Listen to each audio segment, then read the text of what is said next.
ang isip ng may-ari ng ubasan, dahil ito'y hindi utusan, kundi anak, igagalang.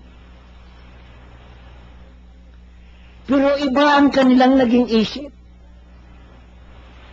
Dahil siya nga ang magmamana, umisip sila ng paraan at magtutulong-tulong na patayin siya.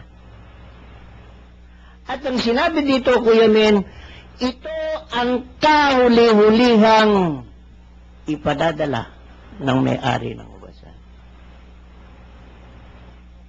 Kuya Men, maraming propeta na lumilitaw sa ngayon. Dinideclare nila ang sarili nilang propeta.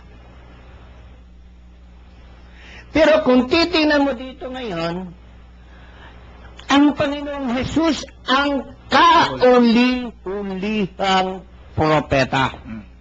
Wala nang iba. Kahit sinong tao ay hindi pwedeng lumabas na propeta. Magiging sinungaling ang Diyos kapag may propeta pang lumabas. Pero meron tayong alam, nung 600 AD, may lumitaw na kinikilala ng marami na propeta. At hindi lamang yun, kahit sa panahon na natin ngayon, maraming propeta. Ano sinasabi nila? Oh, sa susunod na ganito, magugunaw ng mundo. Magbalik loob na kayo. Magsisi na kayo. Mga propeta yan, Kuya Men. Marunong pa sila sa Diyos. Kaya anong ibig ko sabihin? Nung tinangka nila, napatayin ang ating Panginoon. Sabi niya, papatayin natin eh. Hindi pa nila napapatayin yan ang ating Panginoong Jesus eh. Papatayin natin. At diniin na sinabi ng Panginoon, hindi ba ninyo nababasa ang nakasaad sa kasulatan? Ang batong itinakwil ng mga tagapagtayo ng bahay, ang siyang naging batong panulukan. Ginawa ito ng Panginoon. Kuya Men, maliwanag ito eh.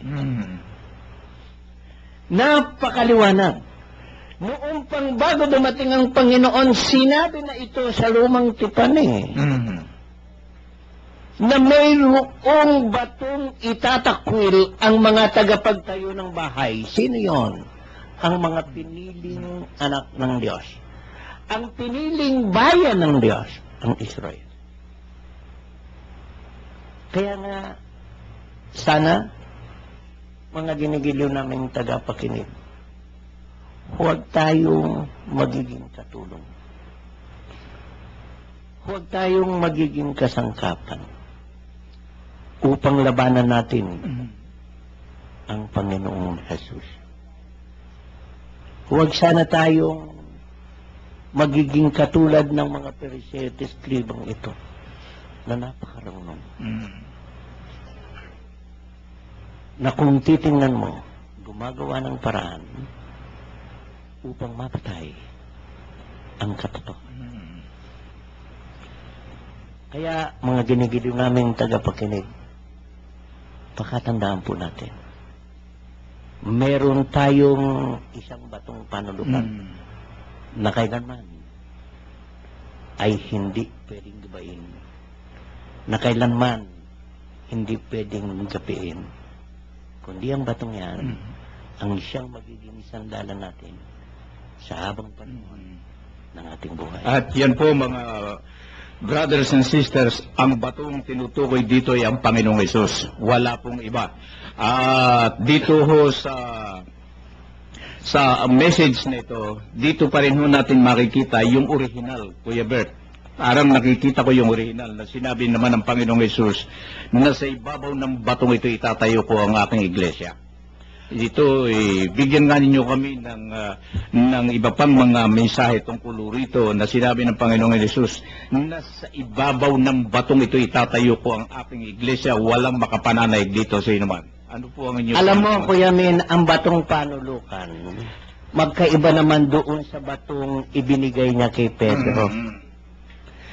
Ang pagkapalit kay Pedro, hindi itong batong panulukan na ito. Si Pedro kasi, ang bilang pundasyon ng kanyang iglesia. At ang batong panulukan na ito, kung titingnan mo, Kuya Ming, kahit magpapatayo ka ng bahay, ang pinakamatibay ay ang yung haligi Pinakapundasyon. na pinakapundasyon. Kaya, magkaiba sila. Ang batong panulukan, ang Panginoon, at ang batong pinagtayuan niya sa kanyang iglesia, ay ang pinalitan niya ng pangalan, si Simon. Doon niya itinayo.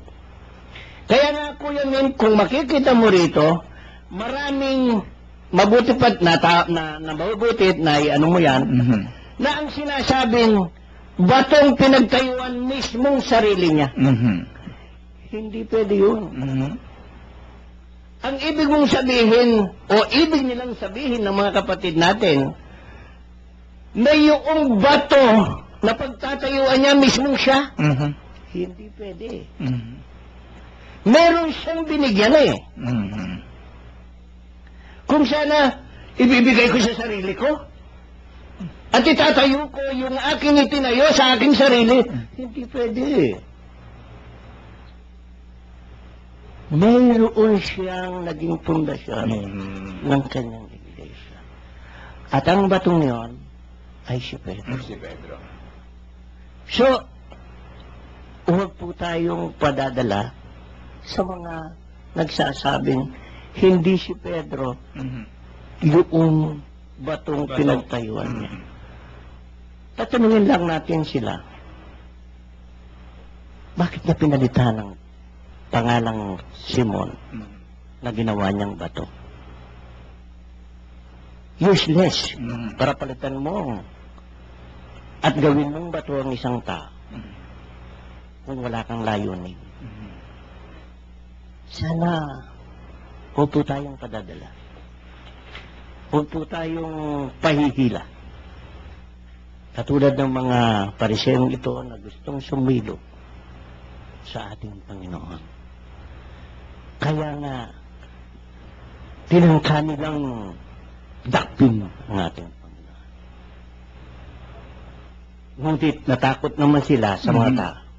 Kaya't hindi nila siya inano at sila'y umalis. Kuya Min, sa mga pangyayari, kung minsan tayo natatakot eh. Sa ating, may dumarating sa atin. Lalo tigit yung mga magagaling. Huwag po natin katakutan. Kung hindi natin kayang sagutin, huwag tayong sumagot sa kanila. Pero ang ating layunin, yung ating kinatatayuan, hawag siya ng matitinag. Sapagkat ang kinasasadlakan natin ay ang batong panulukan. Yan po mga brothers and sisters, ang mensahe po ng Talingaga tungkol sa ubasan at sa mga kasama.